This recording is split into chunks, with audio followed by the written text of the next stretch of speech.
सुंदरी, तुम कौन हो? ये प्रश्न किया एक पुरुष ने एक सुंदर युवती से जो गंगा के किनारे टहल रही थी, जिनके सौंदर्य ने राजा शांतनु का मन मोह लिया था। मैं गंगा हूं। शांतनु ने गंगा से प्रणय निवेदन किया। इसके उत्तर में गंगा ने जो कहा वो महाभारत की नींव की पहली ईंट थी। जी हाँ, आज से हम शुरू कर रहे हैं एक नई सीरीज जिसमें महाभारत की कुछ कहानियां हम आपके साथ साझा करेंगे। तो स्वीकारिए अभिवादन, नमस्कार। गंगा ने कहा, राजन, मुझे आपकी पत्नी होना स्वीकार है, लेकिन आपको मेरी शर्त माननी होगी। प्रेम में व्याकुल राजा ने कहा, अवश्य। गंगा बोली, मुझसे आप ये कभी न पूछ सकेंगे कि मैं कौन हूँ, किस कुल की हूँ, और मैं कुछ भी अच्छा या बुरा करूंगी तो ना आप मुझ पर नाराज होंगे और ना ही मुझसे कोई कड़वी बात कहेंगे। जिस दिन ये शर्त टूटी उस दिन मैं एक क्षण में आपको छोड़कर चली जाऊंगी। स्वीकार है? शांतनु ने गंगा की सारी शर्तें मान ली और वचन दिया कि उसका पालन करेंगे।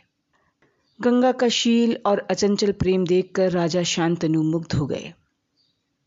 काल चक्र बहुत तेजी से घूमता है। गंगा और शांतनु का पहला पुत्र हुआ। गंगा ने पैदा होते ही उसे नदी की धारा में प्रवाहित कर दिया और हंसती मुस्कुराती हुई राजा शांतनु के महल में आ टिकी। गंगा के इस व्यवहार से शांतनु चकित थे। उनके आश्चर्य और क्रोध का कोई अंत नहीं था। सोचते, इस मुस्कुराती हुई कोमल सी महिला का ये पैशाचिक व्यवहार कौन है ये? इस तरह के कई बार विचार उनके मन में उठते, पर वचन दे चुके थे तो मन मार कर रह जाते। एक एक करके गंगा ने 7 तेजस्वी बालकों को गंगा की धारा में प्रवाहित कर दिया। 8वां बच्चा पैदा हुआ। गंगा इसे लेकर फिर चली। शांतनु से ना रहा गया। बोले, ठहरो, ये घोर पाप मैं नहीं करने दूंगा। मां होकर भी अकारण ही बच्चों को क्यों मार देती हो? ये घृणित व्यवहार, छी। राजा की बात सुनकर गंगा मन ही मन मुस्कुराई, पर क्रोध का अभिनय करके बोली, राजन, अपना वचन भूल गए आप। आपने मेरी परवाह नहीं की। ठीक है, शर्त के अनुसार अब मैं ठहर नहीं सकती। हाँ, लेकिन आपके इस पुत्र को भी नदी में नहीं फेंकूंगी। इसके बाद गंगा ने अपना परिचय दिया और कहा, राजन, मैं वो गंगा हूं जिसका यश ऋषि मुनि भी गाते हैं, और जिन 7 बच्चों को मैंने नदी की धारा में प्रवाहित कर दिया वो 7 वसु हैं। शांतनु की आश्चर्य की सीमा न रही। गंगा ने कहा, इतने आश्चर्यचकित न होइए राजन, इसकी कहानी मैं आपको बताती हूं। एक दिन 8 वसु अपनी पत्नियों सहित उस पहाड़ी के आसपास विचरण कर रहे थे जहां वशिष्ठ मुनि का आश्रम था। वो सब खेल कूद में मग्न थे। वशिष्ठ मुनि की गाय नंदिनी अपने बछड़े के साथ चरती हुई उधर आ निकली। उसके अलौकिक सौंदर्य और देवी छवि को देखकर उस गाय पर वसु पत्नियां मुग्ध हो गईं और उस गाय की प्रशंसा करने लगीं। एक वसु पत्नी का मन ललचा गया। उसने अपने पति प्रभास से अनुरोध किया कि इस गाय को पकड़ लाओ।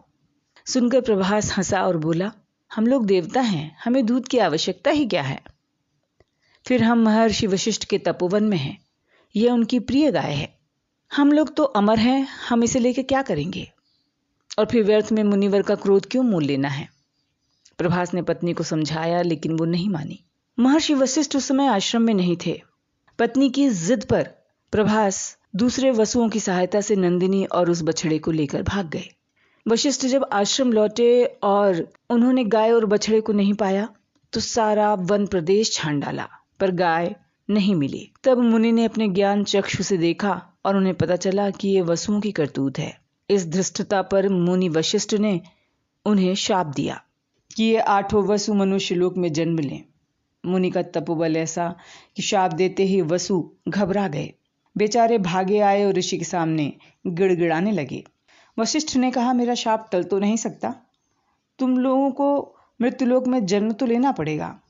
फिर भी प्रभास को छोड़कर मैं बाकी सबके लिए इतना कर सकता हूं कि तुम जन्म लेते ही मुक्त हो जाओगे।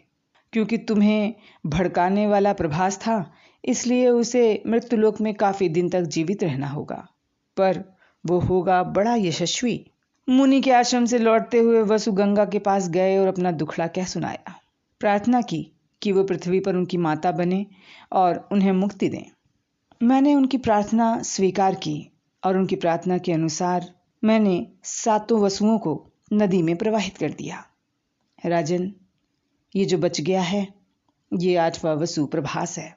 इसकी सजा अभी पूरी नहीं हुई है, इसलिए मैं आपके साथ तो नहीं रहूंगी अब, परंतु कुछ दिन इसका पालन पोषण कर कर इसे आपको वापस कर दूंगी। गंगा के चले जाने के बाद राजा शांतनु का मन विरक्त हो गया।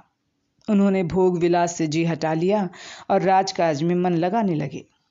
काफी समय बीत गया।